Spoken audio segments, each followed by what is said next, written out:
Roger had just put Carlyle's Cromwell back in its proper place in the history alcove when Helen and Titania returned from the movies.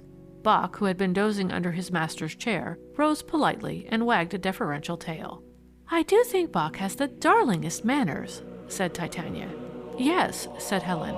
"It's really a marvel that his wagging muscles aren't all worn out. He has abused them so." "Well," said Roger, "did you have a good time?"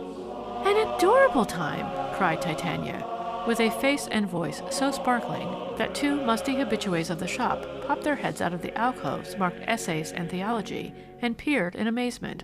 One of these even went so far as to purchase the copy of Leigh Hunt's wishing cap papers he had been munching through, in order to have an excuse to approach the group and satisfy his bewildered eyes.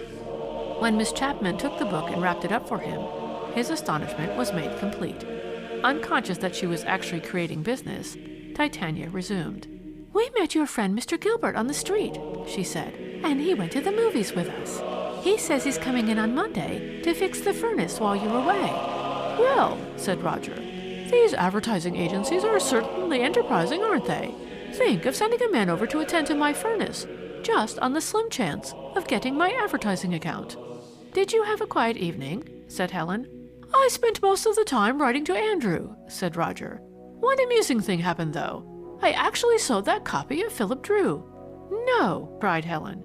"A fact," said Roger. "A man was looking at it, and I told him it was supposed to be written by Colonel House. He insisted on buying it.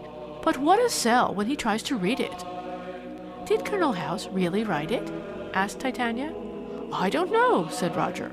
"I hope not, because I find in myself a secret tendency to believe that Mr. House is an able man. If he did write it, I devoutly hope none of the foreign statesmen in Paris will learn of that fact." While Helen and Titania took off their wraps, Roger was busy closing up the shop. He went down to the corner with Bach to mail his letter, and when he returned to the den, Helen had prepared a large jug of cocoa. They sat down by the fire to enjoy it. "Chesterton has written a very savage poem against cocoa," said Roger, "which you will find in the Flying Inn. But for my part, I find it the ideal evening drink. It lets the mind down gently and paves the way for slumber. I have often noticed that the most terrific philosophical agonies can be allayed by 3 cups of Mrs. Mifflin's cocoa. A man can safely read Schopenhauer all evening if he has a tablespoon of cocoa and a tin of condensed milk available. Of course, it should be made with condensed milk, which is the only way." "I had no idea anything could be so good," said Titania.